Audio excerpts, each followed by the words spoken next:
On va dire que notre connaissance commence là où notre... Bon, j'ai de la merde. Stop. Du coup, je m'appelle Benjamin Noël. Je suis actuellement encore en 6e année de médecine. Voilà, j'ai 25 ans.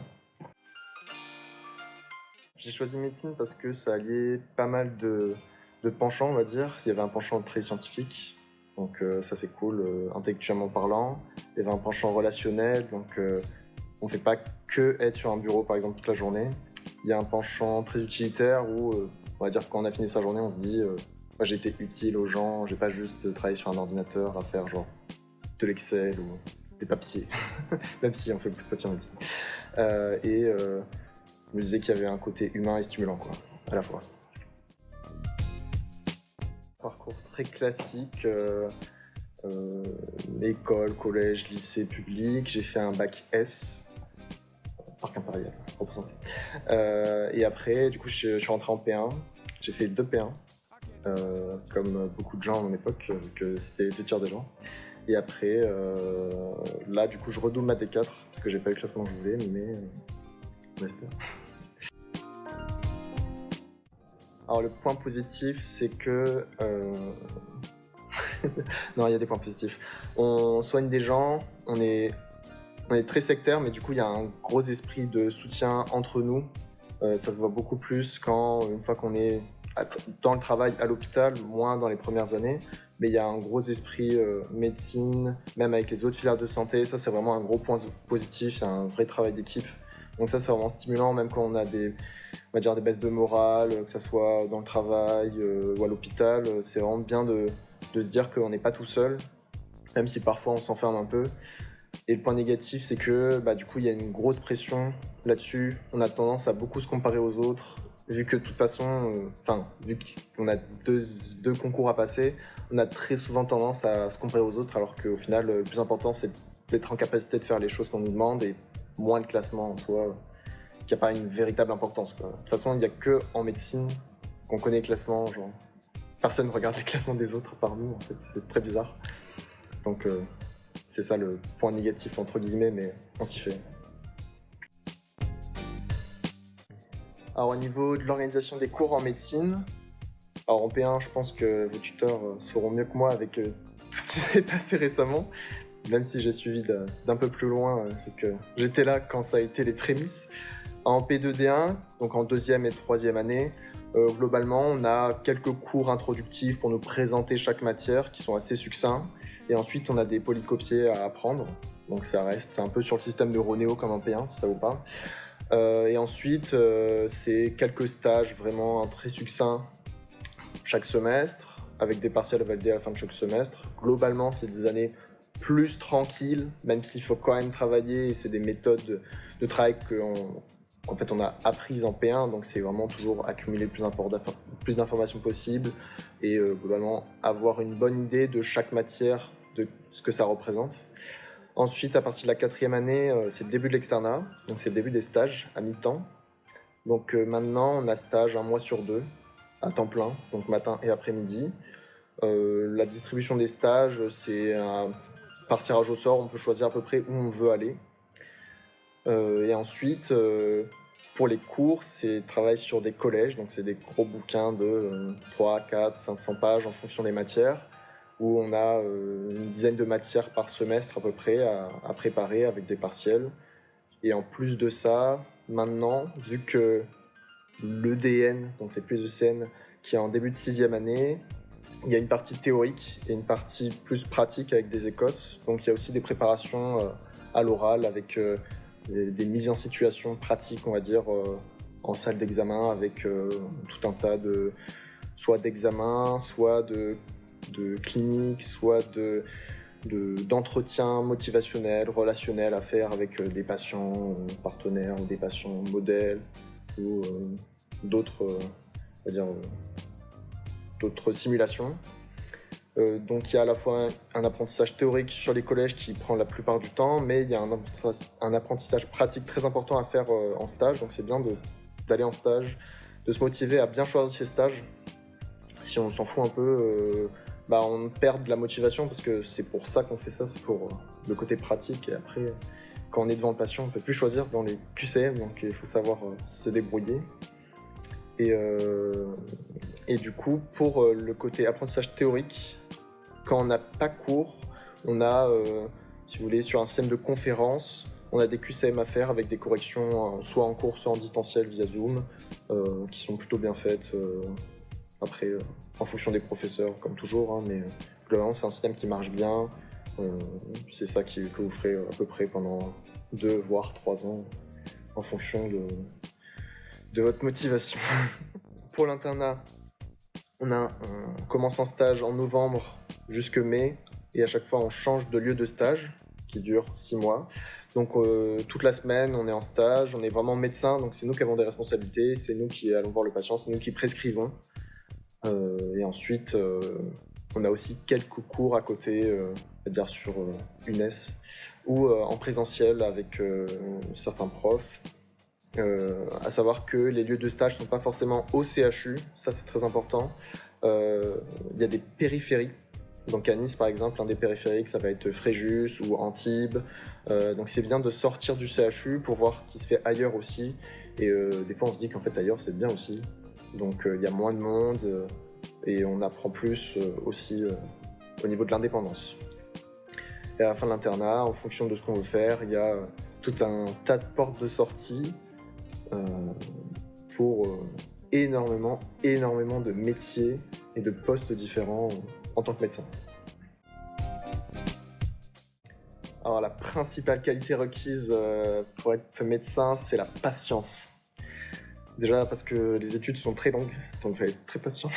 Faut le savoir, hein, parce qu'au début on se dit oui ça va, mais plus ça passe, plus c'est long. Même si souvent on dit que plus c'est long, plus c'est bon, bah là, c'est pas trop le cas. Mais on a quand même des avantages parce que c'est quand même gratifiant. C'est des études gratifiantes. Une fois qu'on commence à être auprès des patients, on se rend compte que le lien qu'on a avec eux, c'est un lien très particulier. Il n'y a pas, à ma connaissance, il n'y a pas vraiment d'autres liens. C'est un lien très intime qu'on a avec les gens, qui est encore différent d'un lien familial ou d'un lien amical. C'est vraiment les gens, ils font une confiance aveugle et il faut leur rendre, c'est très important. Donc ça, c'est beau.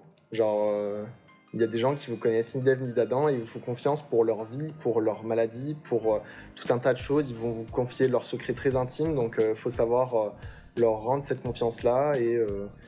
Et ensuite, c'est très stimulant. Donc il faut savoir être assez réactif, même si on a souvent le temps de réfléchir aussi, mais il faut savoir être réactif, que ce soit auprès du patient, auprès de nos collègues, gérer l'imprévu, donc avoir une certaine gestion du stress, forcément savoir apprendre et savoir retenir, même si de plus en plus on peut aussi, au fur et à mesure des années, on peut vérifier, vaut mieux vérifier que se tromper, surtout devant les gens. J'aimerais beaucoup être anesthésiste réanimateur parce que j'aime bien gérer l'urgence, mais l'urgence immédiate, quand on va dire, ça part un peu en couille.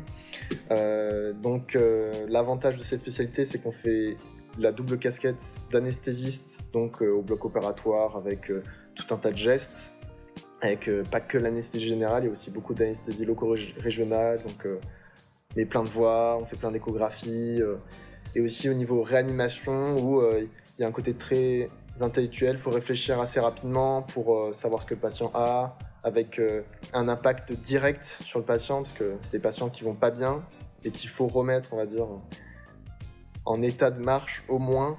Donc moi j'aime beaucoup cette spécialité qui est très stimulante, qui est très aussi stressante. Il faut gérer le stress, gérer les patients, gérer le flux, gérer l'urgence.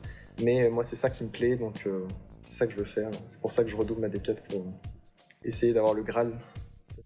Et pour la suite, si jamais j'arrive à être anesthésiste réanimateur, il y a tellement de possibilités derrière, pas forcément travailler au CHU, mais on verra où le vent me mène.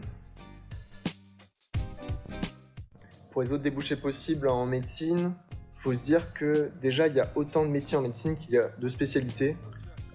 L'avantage du nombre de spécialités en médecine, c'est qu'il y a plus de 30 spécialités, donc il y a en fait plus de 30 métiers avec encore plus de pratiques différentes. Donc si vous aimez pas voir les patients, il y a des spécialités où on voit pas les patients. Si vous préférez le relationnel, il y a des spécialités où il y a plus de rationnel. Si vous aimez les gestes techniques, vous allez vous orienter plus sur de la chirurgie ou de la réanimation. Si vous aimez pas l'urgence, si vous aimez pas le sang, vous pouvez avoir des spécialités, on va dire, plus tranquilles entre guillemets au niveau de l'urgence et du stress. Même si dans tous les cas, c'est des situations que vous allez vivre pendant votre internat, pendant votre formation, parce que c'est aussi comme ça qu'on apprend. Euh, Si vous n'aimez pas travailler en équipe et que vous voulez travailler plutôt en cabinet, il y a toutes les spécialités, on va dire, d'organes ou la médecine générale, qui est une spécialité à part entière, très importante. Donc il y a énormément de possibilités si on veut travailler en tant que docteur et médecin. Et après, en tant que médecin, c'est possible aussi de travailler dans l'industrie pharmaceutique ou autre, parce qu'on a quand même une expertise très particulière. Donc là, ça je connais moins, mais je sais que c'est possible aussi d'avoir des métiers et de ne pas exercer la médecine au final en étant médecin. Donc c'est des possibilités quasi infinies comme métier. Il y a aussi la recherche qui a un penchant très important et de plus en plus important en médecine, parce que même la recherche clinique, donc pas avec les microscopes, etc., plus sur les patients, est de plus en plus faite partout, parce que c'est ça aussi qui fait avancer la médecine. Donc là, vous en ferez plus tard, sûr. Donc beaucoup de possibilités.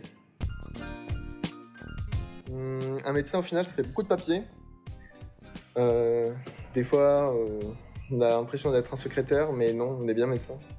Après, faut plus ou moins apprendre à esquiver la chose et s'arranger pour pas tout le temps tout faire, parce que sinon, on n'a pas le temps de voir les patients et faire ce qui est important, les soigner au final. Mais ouais, souvent, on a du mal on a l'impression qu'on va voir tout le temps des gens, mais c'est beaucoup de paperasse aussi, administrative. Je pense que j'aurais fait kiné. Parce que c'est ce qui me plaisait le plus dans les autres filières MMOPK, j'attends. Avec un côté très pratique et beaucoup d'anatomie, beaucoup de physiologie. Quand j'étais en P1, c'est quelque chose qui m'attirait beaucoup. Et l'avantage des études de kiné, c'est que c'est 5 ans, donc c'est plutôt court, on va dire, par rapport aux études de médecine, et on commence à travailler assez rapidement, beaucoup de pratiques, donc je pense que c'est ce que j'aurais pris. Tous les orthopédistes ne sont pas misogynes. Une anecdote de stage plutôt drôle, quand j'étais en MGU. Faut savoir qu'à l'hôpital, comme je disais, les patients, ils partagent leur intimité avec vous, et on va dire qu'ils ont une pudeur, sont les hommes d'ailleurs, qui est parfois, on va dire, plus légère qu'ailleurs. Et du coup, je me rappelle une fois, on était rentré dans la chambre d'un patient et il était littéralement allongé avec une jambe en l'air, et il avait un testicule qui dépassait de son caleçon. Et avec l'interne, on était tellement mort de rire alors qu'il y avait la chef avec nous qu'on a dû sortir de la chambre parce qu'on n'arrivait pas à se retenir. Donc non, bon souvenir, mais il faut savoir que les patients sont pas forcément très pudiques avec nous parfois. Je disais tout à l'heure que c'était long, etc., mais vraiment ça vaut le coup. Parce qu'une fois qu'on rentre, surtout dans l'internat, que c'est nous qui prenons les décisions, que c'est nous qui allons voir les patients, que c'est nous qui prescrivons, on sent qu'on n'a pas fait tout ça pour rien. C'est vraiment stimulant et poignant de faire tout ça, même si ça prend beaucoup de temps, que c'est long, qu'il y a beaucoup de responsabilités, beaucoup d'engagement. Faut savoir que c'est un beau métier. Il y a une reconnaissance de la part des patients qui est incroyable, de la part de nos collègues aussi. Travailler en équipe, moi je trouve ça incroyable, avec un sens et une utilité, on va dire, inégalée, pour moi en tout cas. Donc non, vraiment, ça vaut le coup. Si c'est ce que vous voulez faire, faut se donner les moyens, faut travailler à fond, et il faut se dire que tout ce travail-là qu'on fait, non, c'est pas normal, mais ça vous sera très utile par la suite et vous serez capable de tout pour arriver à tout ça.